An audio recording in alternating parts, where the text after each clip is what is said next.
ಮಕ್ಕಳು ಪಿಯುಸಿಯಿಂದ ಡಿಗ್ರಿಗೆ ಹೋಗುವ ಒಂದು ಬ್ರಿಡ್ಜ್ ಪಿಯುಸಿಯಲ್ಲಿ ಫಲಿತಾಂಶ ಪ್ರಕಟ ಆಗ್ತಾ ಇದೆ. ದ್ವಿತೀಯ ಪಿಯುಸಿ ಫಲಿತಾಂಶ ಪ್ರಕಟ. ಮಧು ಬಂಗಾರಪ್ಪ ಸುದ್ದಿಗೋಷ್ಠಿ ರಿಪಬ್ಲಿಕ್ ಕನ್ನಡದಲ್ಲಿ ನಾನ್ ಸ್ಟಾಪ್ ಕವರೇಜ್ ಲೈವ್. ನಿಮ್ಮ ಚಿಕ್ಕಮ್ಮನ ಮಗಳು, ದೊಡ್ಡಮ್ಮನ ಮಗಳು, ದೊಡ್ಡಪ್ಪನ ಮಗಳು, ಅಣ್ಣನ ಮಗಳು, ಅಕ್ಕನ ಮಗಳು, ಮಗ ತಮ್ಮ ಎಲ್ಲ ನೋಡ್ಕೋಬಹುದು ನೀವು. ಇಲ್ಲೇ ದೂರ ಇದ್ರೆ ಇದನ್ನ ನೋಡ್ಬಿಟ್ಟು ಆಮೇಲೆ ಹೇಳ್ಬೋದು ನೀವು, ರಿಪಬ್ಲಿಕ್ ಕನ್ನಡದಲ್ಲಿ ನೋಡಿದೆ ಅಂತ ಫೋನ್ ಮಾಡಿದೆ ಅಂತೇಳಿ ನೋಡ್ಕೊಳ್ಳಿ. ಈಗ ರಿಸಲ್ಟ್ ಆಗತ್ತೆ ನಿಮ್ಮ ಮುಂದೆ. ಆಮೇಲೆ ನಿಮಗೆ ವೆಬ್ಸೈಟ್ ಲಿಂಕ್ ಕೂಡ ಕೊಡ್ತೀನಿ.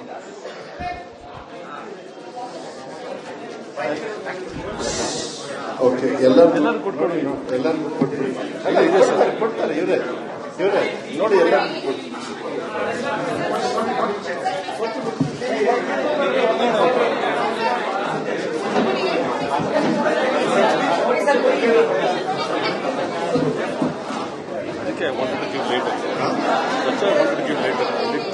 ಅಸೆಂಬ್ಲಿಯಲ್ಲೂ ಇದೇನಾಗ್ಬಿಡುತ್ತೆ, ನನ್ನ ಮೇಲೆ ಕಾನ್ಸಂಟ್ರೇಷನ್ ಬರಲ್ಲ ಇವಾಗ, ಆ ಪೇಪರ್ ಮೇಲೆ ಹೋಗ್ಬಿಡುತ್ತೆ. ಓಕೆ, ಎಕ್ಸ್ಟ್ರಾ ಬೇಕಾದ್ರೆ ಕಾಪೀಸ್ ಕೊಡ್ತಾರೆ. ಓಕೆ, ಎಲ್ಲ ಕ್ವೈಟ್ ಆಗಿ ನೋಡಿ. ನಮ್ಮ ಆಫೀಸರ್ಸ್ ಎಲ್ಲ ಮುಗಿದ್ರೆ ಒಂದಿಬ್ರು ಬಿಟ್ಟು ಇನ್ನೆಲ್ಲ ಈ ಕಡೆ ಬಂದ್ಬಿಡಿ, ಈ ಕಡೆ ಬನ್ನಿ. ಆಮೇಲೆ ಯಾರು ಮಾತಾಡೋದು ಬೇಡ. ಎಲ್ಲ ಮಾಧ್ಯಮ ಮಿತ್ರರಿಗೆ ನನ್ನ ವಿಶೇಷವಾಗಿರ್ತಕ್ಕಂಥ ಗೌರವನ ಈ ಸಂದರ್ಭದಲ್ಲಿ ಕೊಡ್ತಾ, ಅದ್ರ ಜೊತೆಗೆ ನಾನು ಫಸ್ಟು ನಾನೆಲ್ಲ ಮಾತಾಡ್ಬಿಡ್ತೀನಿ. ಅದಾದ್ಮೇಲೆ ಪ್ರಶ್ನೆನ ಒನ್ ಬೈ ಒನ್ ಎಲ್ಲರೂ ನೀವೇನೇನು ಹೇಳ್ತೀರಾ. ಯಾಕೆಂದ್ರೆ ಕರೆಕ್ಟಾಗಿ 1:15 ಆನ್ಲೈನಲ್ಲಿ ಇದು ಹೋಗೋದ್ರಿಂದ, ಸೊ ಮಕ್ಕಳಿಗೆ ಅವೈಲಬಿಲಿಟಿ ಸಿಗೋದ್ರಿಂದ ಸ್ವಲ್ಪ ಅವರು ಗೊಂದಲ ಆಗೋದು ಬೇಡ ಅಂತೇಳಿ. ಯಾಕೆಂದ್ರೆ ಎಲ್ಲರಿಗೂ ಕ್ಯೂರಿಯಾಸಿಟಿ ಇದ್ದೇ ಇರ್ತದೆ. ಮೊದಲನೇದಾಗಿ ನಾನು ಸ್ಟಾರ್ಟ್ ಮಾಡ್ಕೊಳ್ಳ. ಯಾರು ನನ್ನ ಕಡೆ ನೋಡ್ತಾನೆ ಇಲ್ಲ, ಅದಕ್ಕೆ ಹೇಳ್ತಾ ಇರೋದು. ನಾನು ಅದು ಬೆಳ್ಕೊಡಲ್ಲ. ಯು ಹ್ಯಾವ್ ಟು ಅಲ್ಲ ಕೇಳ್ಕೊಳ್ತಾ ಇರ್ತೀರಾ, because this is very important. Because this is a process. ಈ ಪ್ರೋಸೆಸ್ಸಿಗೆ ಮಾಹಿತಿ ನಿಮ್ಮ ಮೂಲಕ ಹೋದ್ರೇನೆ ಅದು ನಮಗೆ ಹೆಲ್ಪ್ ಆಗುತ್ತೆ. Because it's a big task what we have taken. Okay, ಈಗ 2025 ದ್ವಿತೀಯ ಪಿಯುಸಿ ಪರೀಕ್ಷೆ 1, ದಯವಿಟ್ಟು ಇದರಲ್ಲೇ ನಾನು ಇನ್ಸಿಸ್ಟ್ ಮಾಡ್ತಾ ಇರೋದು. ಇದು ಪರೀಕ್ಷೆ 1ರದ್ದು ರಿಸಲ್ಟ್. ಇನ್ನು 2, 3 ಕೂಡ ಇದೆ. ಸೊ ಅದು ನಾನು ಸ್ಪೀಡಾಗಿ ಹೇಳ್ಕೊಂಡು ಹೋಗ್ಬಿಡ್ತೀನಿ, ಬಿಕಾಸ್ ಕ್ವೆಶನ್ಸ್ ಆಮೇಲೆ ತಗೋಬಹುದು.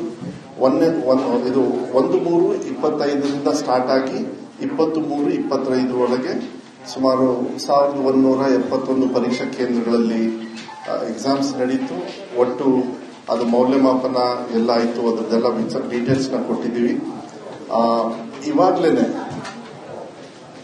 ಇವಾಗ್ಲೇನೆ ಬಹಳ ಮುಖ್ಯ ಏನು ಅಂತ ಹೇಳಿದ್ರೆ, ಸೆಕೆಂಡ್ ಪರೀಕ್ಷೆ ಮತ್ತೆ ಥರ್ಡ್ ಪರೀಕ್ಷೆ ಡೇಟ್ ಅನ್ನು ಕೂಡ ನಾವು ಇವಾಗ್ಲೇನೆ ಅನೌನ್ಸ್ ಮಾಡಿದ್ವಿ. ಹೋದ್ ಸತಿ ಹಂಗೆ ಮಾಡಿರ್ಲಿಲ್ಲ.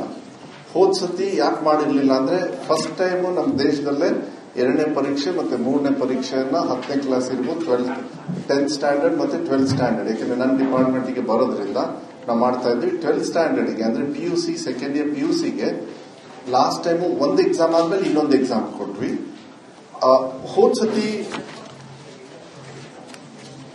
ಹೋದ್ ಸತಿ ಎಕ್ಸಾಮಿಗೆ 24, ಈ ಸತಿ 24/4ಕ್ಕೆ ನಾವು ಸೆಕೆಂಡ್ ಎಕ್ಸಾಮ್ ತಗೋತಾ ಇದ್ವಿ. ಹೋದ್ ಸತಿ 29/4 ಮಾಡಿದ್ವಿ. ಅಂದ್ರೆ 5 ದಿವಸ ಪ್ರಿಪೋನ್ ಮಾಡಿದ್ವಿ. ಅದನ್ನ ಬಹಳ ಮಕ್ಕಳಿಗೆ ಹೆಲ್ಪ್ ಆಗುತ್ತೆ. ಲಾಸ್ಟ್ ಟೈಮ್ ಈ ಸತಿ 24/4, ಹೋದ್ ಸತಿ 5 ದಿವಸ ಲೇಟ್ ಆಗಿತ್ತು, ಯಾಕಂದ್ರೆ ಪ್ರಿಪರೇಷನ್ಗೆ ನಮಗೆ ಟೈಮ್ ಇರಲಿಲ್ಲ. ಆದ್ರೆ ಥರ್ಡ್ ಒನ್ ನೋಡಿ ತುಂಬಾ ಚೆನ್ನಾಗಿದೆ. ಅದು 6ನೇದು 6th ಪಾಯಿಂಟ್ ಏನಂತ ಹೇಳಿದ್ರೆ, ಲಾಸ್ಟ್ ಟೈಮ್ 24/6ಕ್ಕೆ ಮಾಡಿದ್ವಿ. ಈ ಸತಿ ಆಲ್ಮೋಸ್ಟ್ 18 ದಿವಸ ಮುಂಚೆನೆ ಮಾಡ್ತಾ ಇದ್ವಿ.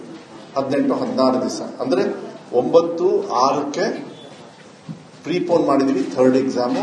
ಯಾಕಂದ್ರೆ ಇವಾಗ್ಲೇನೆ ಕೊಡ್ತಾ ಇದೀವಿ ಮಕ್ಕಳಿಗೆ, ಅವರಿಗೆ ಎಕ್ಸಾಮ್ ತಗೊಳ್ಳೋದಕ್ಕೆ, ಮತ್ತೆ ಎಕ್ಸಾಮ್ ತಗೊಳ್ಳೋದಕ್ಕೆ, ಇಂಪ್ರೂವ್ಮೆಂಟ್ ಆಗಿರೋದಕ್ಕೆ. ಯಾರು ಪಾಸ್ ಆಗಿಲ್ಲ, ನಾವು ಯಾರನ್ನೂ ಫೇಲ್ ಅಂತ ಕರೆಯೋದಿಲ್ಲ. ಈಗೇನೇ ನಮಗೆ ಯಾರು ಪಾಸ್ ಆಗಿಲ್ಲ ಅಂತ ಮಾತ್ರ ಹೇಳ್ತಾ ಇದೀವಿ ಅವತ್ತು. Because exam process is not completed completely as far as hour board is concern. ಇನ್ನು ಸೆಕೆಂಡ್ ಆಪ್ಷನ್ ಇದೆ, ಥರ್ಡ್ ಆಪ್ಷನ್ ಇದೆ, ಕೆಲವು ಇಂಪ್ರೂವ್ಮೆಂಟ್ ಇದೆ. ಸೊ ನೀವೇನ್ ಪರ್ಸೆಂಟೇಜ್ ನೋಡ್ತಿದ್ದೀರಾ ತಳಗಡೆ, ಅದೆಲ್ಲ ತುಂಬಾ ಬದಲಾವಣೆ ಆಗ್ತದೆ, ಇಂಪ್ರೂವ್ಮೆಂಟ್ ಆಗ್ತದೆ. ಆಮೇಲೆ ಬಿಫೋರ್ ಐ ಸ್ಪೀಕ್ ಎಕೋ ಆಗ್ತಾ ಇದೆಯಾ? ಓಕೆ, ಎಲ್ಲ ಆಫ್ ಮಾಡೋದು. ಓಕೆನಪ್ಪ? Okay. Before I speak, last time SSLCಗೆ ಮಾತ್ರ ನಾವು CC ಕ್ಯಾಮೆರಾವನ್ನ ಅಂದ್ರೆ ವೆಬ್ಕಾಸ್ಟಿಂಗ್ ಅಲ್ಲಿ ನಾವು ಎಕ್ಸಾಮಿನೇಷನ್ ಮಾಡಿದ್ವಿ. ಅಂದ್ರೆ ಎಕ್ಸಾಮ್ ಪಾವಿತ್ರ್ಯತೆಯನ್ನ, ಸ್ಯಾನಿಟಿ ಆಫ್ ಎಕ್ಸಾಮ್ ನ ಕಾಪಾಡೋದಕ್ಕೆ ಕೆಲವು ನಾರ್ಮ್ಸ್ ನ ಏನ್ ಮಾಡಿದ್ವಿ. Last time we had not done for PUC first exam. So ಈ ಸತಿ PUCಗೂ ಕೂಡ ಮಾನ್ಯ ಮುಖ್ಯಮಂತ್ರಿಗಳು ಏನು ಲಾಸ್ಟ್ ಟೈಮ್ ಹೇಳಿದ್ರು, ಇಲ್ಲ ಇದು ಒಳ್ಳೆ ಪ್ರೋಸೆಸ್ ಅಂತ ಹೇಳಿ, ಈ ಸತಿನೂ ನೀವು ಕಂಟಿನ್ಯೂ ಮಾಡಬೇಕಾಗತ್ತೆ. ಒಳ್ಳೇದೇ. ಬಿಕಾಸ್ ನಮಗೇನಂದ್ರೆ ನಮ್ಮ ಇಲಾಖೆಯಲ್ಲಿ ನಮಗೆ ಸ್ವಲ್ಪ ಬ್ಲೈಂಡ್ ಸ್ಪಾಟ್ ಇತ್ತು. ನಮಗೆ ಎಕ್ಸಾಕ್ಟ್ಲಿ ಗೊತ್ತಿರಲಿಲ್ಲ ನಮ್ಮ ರಿಸಲ್ಟ್ಸ್ ಯಾವ ರೀತಿ ಇದೆ, ಯಾಕೆ ಬರ್ತಾ ಇದೆ, ಯಾಕೆ ಪಾಸ್ ಆಗಿದ್ದಾರೆ, ಯಾಕೆ ಫೇಲ್ ಆಗಿದ್ದಾರೆ, ಅದು ತಿಳ್ಕೊಳ್ಳಿಲ್ಲ ಅಂದ್ರೆ ನಾವು ಸರಿ ಮಾಡ್ಕೊಳ್ಳೋದಕ್ಕಾಗಲ್ಲ. 10th ಸ್ಟ್ಯಾಂಡರ್ಡ್ ಈ ಸತಿ ಬಹಳ ಕಲಿಕೆಗೆ ಇಂಪಾರ್ಟೆನ್ಸ್ ಕೊಟ್ಟಿದ್ದೀವಿ. ಬಜೆಟ್ ಅಲ್ಲಿ ನೀವು ನೋಡಿದಿರಿ. ಅದೇ ರೀತಿ ಈ ಸತಿನೂ ಕೂಡ ಕಲಿಕೆಗೆ ಬಹಳ ಒತ್ತನ್ನು ಕೊಡ್ತಕ್ಕಂಥದ್ದು ವ್ಯವಸ್ಥೆನೂ ಕೂಡ ನಾವು ಮಾಡ್ತಾ ಇದೀವಿ. ಈಗ ನಾನು ಸ್ಟ್ರೈಟ್ ರಿಸಲ್ಟಿಗೆ ಬರ್ತೀನಿ. ಈ ಸತಿ 73.45% ಪಾಸ್ ಆಗಿರ್ತಕ್ಕಂಥದ್ದು ಅನುದಾನಿತ ಶಾಲೆ, ಅನುದಾನ ರಹಿತ ಶಾಲೆ, ಸರ್ಕಾರಿ ಶಾಲೆ ಮತ್ತೆ ರೆಸಿಡೆನ್ಷಿಯಲ್ ಸ್ಕೂಲ್ದು ಅದು ಬೈಫರ್ಕೇಶನ್ಸ್ ಮುಂದೆ ನಿಮಗೆ ಕೊಟ್ಟಿದ್ದೀವಿ. ಅದು ನಾನು ಪ್ರಶ್ನೆ ನೀವು ಕೇಳಿದಾಗ ನಾನು ಉತ್ತರವನ್ನು ಕೊಡ್ತಕ್ಕಂಥದ್ದು ವ್ಯವಸ್ಥೆಯನ್ನು ನಾನು ಮಾಡ್ತೀನಿ. ಅದ್ರ ಜೊತೆಗೆ ಸರ್ಕಾರಿ ಶಾಲೆಯಲ್ಲಿ 57% ಇದೆ ಏನು ಪಾಸ್ ಆಗಿರ್ತಕ್ಕಂಥದ್ದು. ಅನುದಾನಿತ ಶಾಲೆಯಲ್ಲಿ ಅನುದಾನಿತ ಕಾಲೇಜಲ್ಲಿ 62%, ಅನುದಾನ ರಹಿತ 82%, BBMP ಲಿಮಿಟ್ಸ್ ಅಲ್ಲಿ 68%, ಪದವಿ ಪೂರ್ವ ಕಾಲೇಜ್ ಅಂತ ಹೇಳಿ ಏನು ಸಪರೇಟ್ ಆಗಿರ್ತದೆ ಅದರಲ್ಲಿ 78%. ವಸತಿ ಶಾಲೆ ಅಲ್ಲಿ ಸ್ವಲ್ಪ ಇಂಪ್ರೂವ್ಮೆಂಟ್ ಆಬ್ವಿಯಸ್ಲಿ ಇರ್ತದೆ. ಯಾಕೆಂದ್ರೆ ಅಲ್ಲಿ ಮಕ್ಕಳಿಗೆ ಡೈವರ್ಷನ್ ಇರೋದಿಲ್ಲ. ದೇ ಆಲ್ ಆರ್ ಅಂಡ್ ಅಲ್ಲಿ ಸ್ವಲ್ಪ ಕ್ರೀಮಿ ಲೇಯರು ಹೋಗ್ತಾರೆ. ನಿಜ, ಯಾಕಂದ್ರೆ ವಸತಿ ಶಾಲೆಗೆ ಯಾರನ್ನ ಬೇಕಾದ್ರೂ ಅವ್ರನ್ನ ಸೇರಿಸ್ಕೊಳ್ಳೋದಿಲ್ಲ. ಪರ್ಸೆಂಟೇಜ್ ಕಟ್ ಆಫ್ ಆಗ್ತಾ ಬರುತ್ತೆ. ಅವ್ರ ಮಕ್ಕಳಿಗೆ ಎಜುಕೇಶನ್ ಸರ್ಕಾರ ದುಡ್ಡು ಖರ್ಚು ಮಾಡಿದ್ರೂ ಕಾನ್ಸಂಟ್ರೇಟೆಡ್ ಇರ್ತದೆ. ಸೊ ನೀವು ನೋಡಿ ಡಿಫರೆನ್ಸ್ ನೋಡಿದಾಗ ಪದವಿ ಪೂರ್ವ ಕಾಲೇಜಲ್ಲಿ 57% ಏನಿದೆ ಈ ಸಾಮಾನ್ಯ ಜನರಿಗೆ ತಗೊಳ್ಳೋದು. ಒಳ್ಳೆ ಕಾಲೇಜಸ್ನ ಕೆಲವರು ಸೆಲೆಕ್ಟ್ ಮಾಡ್ಕೊಳ್ತಾರೆ. ನಮಗೆ ಬರತಕ್ಕಂಥವ್ರು ಪಾಪ ಬಡವರು ಇರ್ತಾರೆ, ಬಹಳ ಕಷ್ಟ ಇರ್ತಕ್ಕಂಥವ್ರು, ಕೆಲವರು ಆರ್ಥಿಕವಾಗಿ ಅವ್ರದೇ ಆಗಿರ್ತಕ್ಕಂಥ ಮತ್ತೆ ನಮ್ಮ ಲಿಮಿಟೇಷನ್ ಅಲ್ಲಿ ಬರ್ತಕ್ಕಂಥವ್ರು. ನಾವು ಅವ್ರನ್ನ ಮುಂದೆ ತರ್ತಕ್ಕಂಥದ್ದು ಜವಾಬ್ದಾರಿಯನ್ನ ನಾವು ಸರ್ಕಾರಿ ಇದ್ರೊಳಗೆ ತಗೊಳ್ಬೇಕಾಗ್ತದೆ. ಅದ್ರ ಜೊತೆಗೆ ಇನ್ನೊಂದು ಅನಾಲಿಸಿಸ್ ಮಾಡ್ತಾ ಇದೀವಿ ನಾವು. ಏನಂತ ಹೇಳಿದ್ರೆ, ಈ ಪಾಸಿಂಗ್ ಆಗಿರೋದ್ರಲ್ಲಿ almost more than 70-80% more than 50% ಅಲ್ಲಿ ಪಾಸ್ ಆಗಿದ್ದಾರೆ. ಕರೆಕ್ಟ್ ಅಲ್ಲ? ಕರೆಕ್ಟ್ ಅಲ್ಲಿ ಮೋರ್ ದೆನ್ 50%. ಇದು ಐ ಥಿಂಕ್ ಪೇಜ್ ನಂಬರ್ 4 ಅಲ್ಲಿ, ಪೇಜ್ ನಂಬರ್ 4 ಕನ್ನಡ 4 ಅಲ್ಲಿ ನೋಡಿ, ನಿಮಗೆ 4,68,000 ಮಕ್ಕಳು ಏನ್ ಪಾಸ್ ಆಗಿದ್ದಾರೆ. ಡಿಸ್ಟಿಂಕ್ಷನ್ ಅಲ್ಲಿ ಪಾಸ್ ಆದವರು ಮೋರ್ ದೆನ್ 60%, ಮೋರ್ ದೆನ್ 50%. ಅದನ್ನ ನಾವು ಅನಾಲಿಸಿಸ್ ಮಾಡ್ತಾ ಇದೀವಿ. ನಮ್ಮ ಸರ್ಕಾರಿ ಶಾಲೆಯಲ್ಲಿ ಹೆಂಗೆ, ಅನುದಾನಿತ ಶಾಲೆಯಲ್ಲಿ ಅದನ್ನ ಅನಾಲಿಸ್ ಮಾಡಿ ಯಾವ ರೀತಿ ನಾವು ಆ ಕ್ವಾಲಿಟಿನ ಕೊಡೋದಕ್ಕೆ ನಮಗೆ ಮುಂದಿನ ಯಾಕೆಂದ್ರೆ we have to take these as example. ಇದನ್ನ ಎಕ್ಸಾಂಪಲ್ ಆಗಿ ತಗೊಂಡು ನಾವು ಇಲಾಖೆನ ಮೇಲ್ದರ್ಜೆಗೆ ತಗೊಳ್ಳೋದಕ್ಕೆ, ಅದು ಟೀಚರ್ ಶಾರ್ಟೇಜ್ ಇದ್ರೆ ಅದನ್ನ ಸರಿ ಮಾಡ್ತಕ್ಕಂಥದ್ದಿರಲಿ, ಇಲ್ಲ ಟೀಚಿಂಗ್ ಫೆಸಿಲಿಟಿ ಇರ್ಬೋದು, ಅಲ್ಲಿರ್ತಕ್ಕಂಥ ಫೆಸಿಲಿಟಿ ಇದೆಲ್ಲ ಇಂಪ್ರೂವ್ ಮಾಡಬೇಕಂತ. ಬರೀ 18,845 ಜನರು ಮಾತ್ರ ಬಿಲೋ 50% ಬಂದಿರತಕ್ಕಂಥದ್ದು ನಿಮಗೆ ಅಲ್ಲಿ ಕೊಟ್ಟಿರ್ತಕ್ಕಂಥದ್ದು. ಸ್ವಾಭಾವಿಕವಾಗಿ ಕಲ್ಯಾಣ ಕರ್ನಾಟಕ ಭಾಗದಲ್ಲಿ ನಿಮಗೂ ಚೆನ್ನಾಗಿ ಗೊತ್ತಿದೆ, ನಾನು ಹಂಗೆ ಹೇಳೋದಕ್ಕೆ ಹೋಗೋದಿಲ್ಲ. ಅನಿವಾರ್ಯವಾಗಿ ಹಿಂದೆಯಿಂದ ಬಂದುಬಿಟ್ಟಿದೆ ಅದು. ಆದರೆ ಈ ಸತಿ ನಾವು 5,000 ಕೋಟಿಯಲ್ಲಿ 1,250 ಕೋಟಿ 25% ಅಕ್ಷರ ಆವಿಷ್ಕಾರ ಅಂತ ಒಂದು ಕಾರ್ಯಕ್ರಮದಲ್ಲಿ ಹೋದ ವರ್ಷದಿಂದ ಅಂದ್ರೆ 2023 ಇಂಟ್ರಿಮ್ ಬಜೆಟ್ ನಮ್ದು ಏನು ಬಂತು ಪ್ಲಸ್ ಹೋದ ಸತಿ ಮತ್ತೆ ಈ ಸತಿದು ಎಲ್ಲ ಸೇರಿದಾಗ 25% KKRDB ಫಂಡ್ಸ್ ನ ಕಂಪ್ಲೀಟ್ಲಿ ಎಜುಕೇಷನ್ಗೆ ಕೊಡಬೇಕು, ಇನ್ಫ್ರಾಸ್ಟ್ರಕ್ಚರ್ಗೆ ಕೊಡಬೇಕು, ಅದ್ರ ಜೊತೆಗೆ ಕಲಿಕೆಗೂ ಕೊಡಬೇಕು.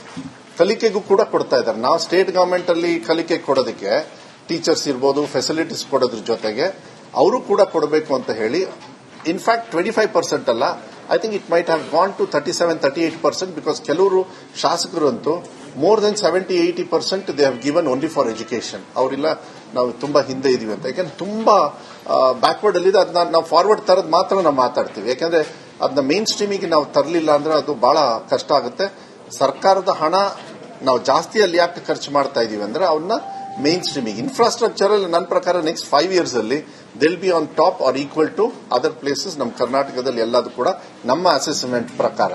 ಕಲಿಕೆನೂ ಪ್ಯಾರಲಿ ನಾವು ಇಂಪ್ರೂವ್ ಮಾಡಬೇಡಿ. ಯಾಕಂದ್ರೆ ಈಗ ಮೊನ್ನೆ ಗುಲ್ಬರ್ಗಲ್ಲೂ ಕೂಡ ಕ್ಯಾಬಿನೆಟ್ ಇದಾದಾಗ ಅಲ್ಲಿ ಎಲ್ಲ 80% ಟೀಚರ್ಸ್ನ ಕರ್ನಾಟಕದಲ್ಲಿ ಆಗ್ಲಿಲ್ಲ ಅಂದ್ರೂ ಕಲ್ಯಾಣ ಕರ್ನಾಟಕ ಭಾಗದಲ್ಲಿ ಟೀಚರ್ಸ್ ತಗೋಬೇಕು. ಯಾಕಂದ್ರೆ ಟೀಚರ್ಸೇ ಇಲ್ಲದೆ ನನಗೆ ಪಾಠ ಹೇಳ್ಕೊಡೋದಕ್ಕೂ ಸ್ವಲ್ಪ ಕಷ್ಟ ಆಗ್ಬಿಡುತ್ತೆ. ಎಲ್ಲ ಟೈಮು ನಾವು ಅತಿ ಶಿಕ್ಷಕರನ್ನ ತಗೊಂಡು ಮಾಡೋದು ಅದು ಒಳ್ಳೇದಲ್ಲ.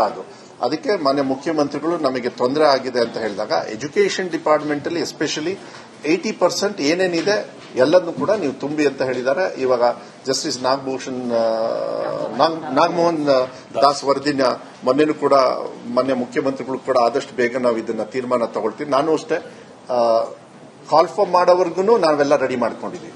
ಅವ್ರು ಯಾವತ್ತು ರಿಸರ್ವೇಷನ್ಸ್ ಎಲ್ಲ ಡೀಟೇಲ್ಸ್ ಬಂದ ತಕ್ಷಣ ಮಾರನೇ ದಿವಸನೇ ನಾವು ಟೀಚರ್ಸ್ನ ರಿಕ್ರೂಟ್ಮೆಂಟ್ ಪ್ರೋಸೆಸ್ನ ಬಹಳ ಫಾಸ್ಟ್ ಆಗಿ not only for college even for schools and other activities physical teacher ಇರ್ಬೋದು ಎಲ್ಲದೂ ಕೂಡ ನಾವು ಮಾಡತಕ್ಕಂಥದ್ದು ಅಲ್ಲೂ ಕೂಡ ನಾವು ಮಾಡತಕ್ಕಂಥದ್ದು ಜವಾಬ್ದಾರಿನ